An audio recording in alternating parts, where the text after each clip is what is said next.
എന്ത് കേസിൻ്റെ അടിസ്ഥാനത്തിലാണ് പിണറായി വിജയനെ അറസ്റ്റ് ചെയ്യേണ്ടത്?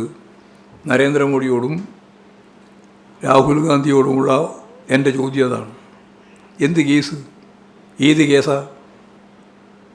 അസംബന്ധം പറയുകയാണ്, ആളുകളെ പറ്റിക്കാൻ വേണ്ടിയിട്ട് തോന്നിവാസം പറയുക. അത് അഖിലേന്ത്യാ നേതാവായാലും പ്രധാനമന്ത്രിയായാലും ഈ നിലപാടാണ് എടുത്തുകൊണ്ടിരിക്കുന്നത്. അത് കമ്മ്യൂണിസ്റ്റ് വിരുദ്ധതയുടെ അങ്ങേയറ്റാണ്, ഇടതുപക്ഷ വിരുദ്ധതയുടെ ഏറ്റവും ആളുകൾക്ക് കാണാൻ സാധിക്കുന്ന കാഴ്ചപ്പാടാണ്. അതുകൊണ്ട് ഒരു കേസും മുഖ്യമന്ത്രിയുടെ പേരിലില്ല. മുഖ്യമന്ത്രിയുടെ ചോദ്യം ചെയ്യാൻ തന്നെ സാധിക്കുന്ന ഒരു തെളിവും അവർക്ക് കിട്ടിയിട്ടില്ല, ഒരു മൊഴി പോലും കിട്ടിയിട്ടില്ല. മൊഴി കിട്ടാൻ വേണ്ടി ഒരുപാട് കാര്യം സ്വർണത്തിൻ്റെ കടത്തുമായിട്ട് ബന്ധപ്പെട്ട് പറഞ്ഞാണ്. സ്വർണത്തിൻ്റെ ഒന്നാം പ്രതി നരേന്ദ്രമോദിയാണ്. ഇന്ത്യയിലെ താവളങ്ങളിൽ നിന്ന്, വിമാനത്താവളങ്ങളിൽ നിന്ന് മുഴുവൻ സ്വർണ്ണക്കള്ളക്കടത്ത് ഔദ്യോഗികമായിട്ട് നടത്തിക്കൊണ്ടു പോകുന്നതിൻ്റെ പിന്നിലുള്ള ആരാ? അത് തിരുവനന്തപുരം ഉൾപ്പെടെയുള്ള എല്ലാ എയർപോർട്ടിൽ നിന്നും അതിൻ്റെ പൂർണ്ണമായ ഉത്തരവാദി കേന്ദ്ര ഗവൺമെൻറ്റാണ്, സെൻട്രൽ ഗവൺമെൻറ്റാണ്. അല്ലാണ്ട് കേരളത്തിലെ ഗവൺമെൻറ് എന്താ ഉത്തരവാദി? സഹോ പിണറായി വിജയൻ എന്താണ് ഇതിനകത്ത് പങ്ക്?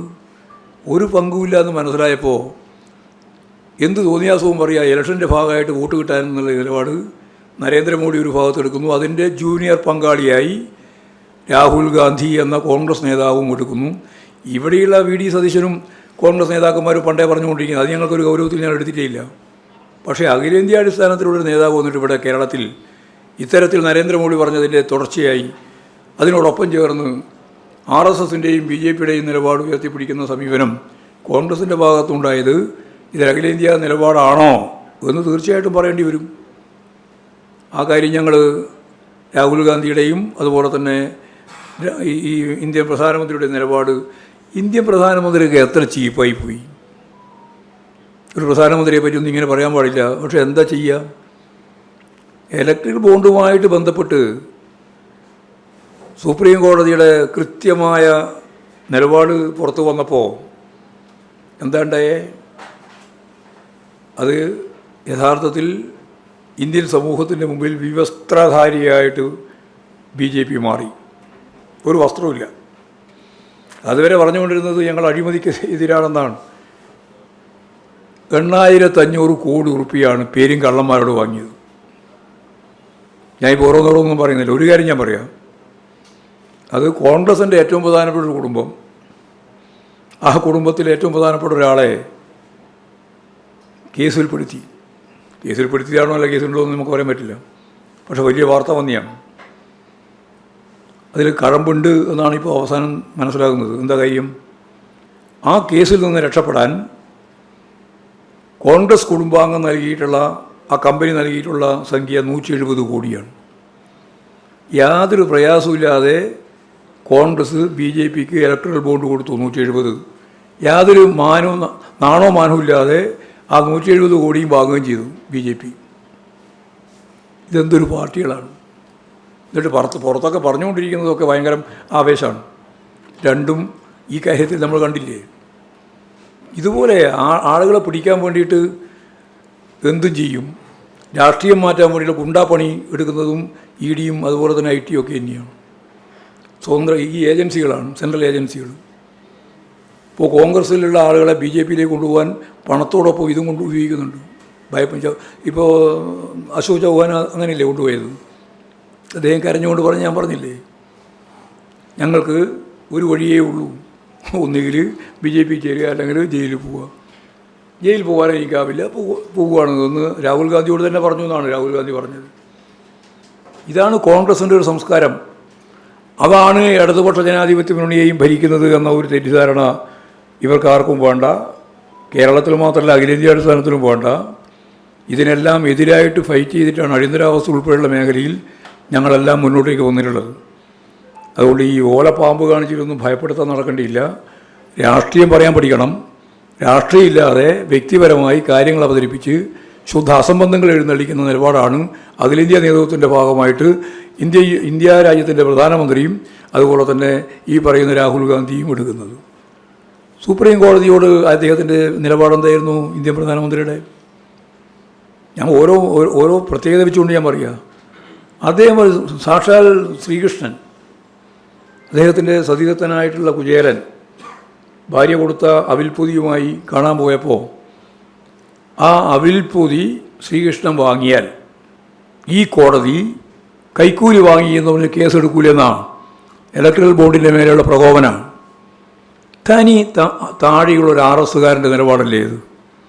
ജുഡീഷ്യറിയോട് ഇങ്ങനെയാണോ നിലപാട് സ്വീകരിക്കുക? ജുഡീഷ്യറിയെപ്പറ്റി വ്യാപകമായിട്ട് പറഞ്ഞുകൊണ്ടിരിക്കുന്ന ഇന്ത്യൻ പ്രധാനമന്ത്രി തീർച്ചയായിട്ടും ഇങ്ങനെ പറയാൻ പാടുണ്ടോ? അതിനുശേഷം ഈ വിധി തന്നെ നടത്താൻ പാടില്ല എന്ന് പറഞ്ഞിട്ട് RSകാരനായിട്ടുള്ള ഏറ്റവും പ്രധാനപ്പെട്ട ഒരു വക്താവ് എന്ന് പറഞ്ഞാൽ ബാർ അസോസിയേഷൻ്റെ പ്രസിഡന്റ്, ഇന്ത്യ യൂണിയൻ പ്രസിഡന്റ് കത്തെഴുതി. 600 അഭിഭാഷകർ ഈ വിധി പുനഃപരിശോധിക്കണം എന്ന് പറഞ്ഞിട്ട് ചീഫ് ജസ്റ്റിസിന് എഴുതി. ഈ 600 അഭിഭാഷകരെ സംഘടിപ്പിക്കാൻ ഈ കൊല്ലം തിരുവനന്തപുരം കൂടി ചേർന്നാൽ 600 ആളെ സംഘടിപ്പിക്കാൻ വല്ല വിഷമമുണ്ട് എതിരായിട്ട് പറയാൻ? അതല്ല പ്രശ്നം. ഉടനെ ഇന്ത്യൻ പ്രധാനമന്ത്രി പറഞ്ഞു അതിൽ കാമ്പുണ്ട്.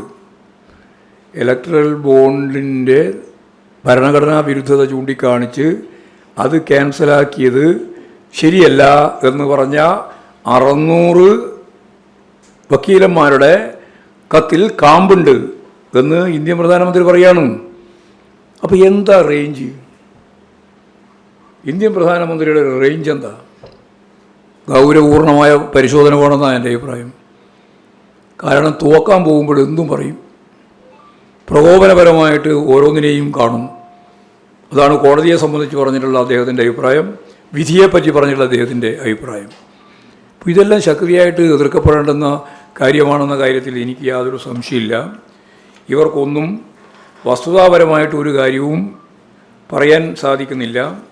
ഞാൻ നേരത്തെ പറഞ്ഞതുപോലെ 370-ാം വകുപ്പ് റദ്ദ് ചെയ്തത് തിരിച്ച് നൽകണം എന്നതും ഈ പറഞ്ഞ പൗരത്വ ഭേദഗതി നിയമം നടപ്പിലാക്കുന്നതിന് ഒരു തരത്തിലും അനുവദിക്കാത്ത ഇന്ത്യൻ ജനസമൂഹത്തിൻ്റെ മതനിരപേക്ഷതയ്ക്ക് വേണ്ടിയിട്ടാണ്, മതരാഷ്ട്രം സൃഷ്ടിക്കാൻ വേണ്ടിയിട്ടാണ് അവർ ശ്രമിച്ചുകൊണ്ടിരിക്കുന്നത്. അതിനെതിരായി നല്ല രീതിയിലുള്ള മൂവ് ഇന്ത്യയിലുടനീളം മതനിരപേക്ഷതയ്ക്ക് വേണ്ടി നടക്കുന്നുണ്ട് എന്നുള്ളത് തന്നെയാണ് അത് സംബന്ധിച്ചുള്ള കാര്യം.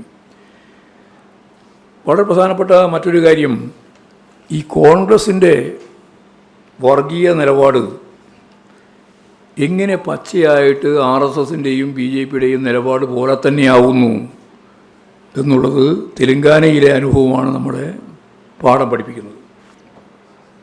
ഉത്തരേന്ത്യയിൽ മുമ്പേ ഉണ്ട് മുസ്ലിങ്ങൾക്കെതിരായിട്ട്. ഇപ്പം ഗുജറാത്തിലെ കലാപം, വംശഹത്യ, മണിപ്പൂരിലെ വംശഹത്യ, ഇന്ത്യയിൽ എവിടെയും വംശഹത്യ നടത്താൻ സാധിക്കുന്ന ഒരു ഭൗതിക പശ്ചാത്തലമുണ്ട്. കാരണം ഭൂപ്രഭുത്വത്തിൻ്റെ മേലെ, ഫ്യൂഡൽ ജീർണതയുടെ മേലെ കെട്ടിപ്പൊക്കിയ മുതലാളിത്ത സമൂഹമാണ് ഇന്ത്യ.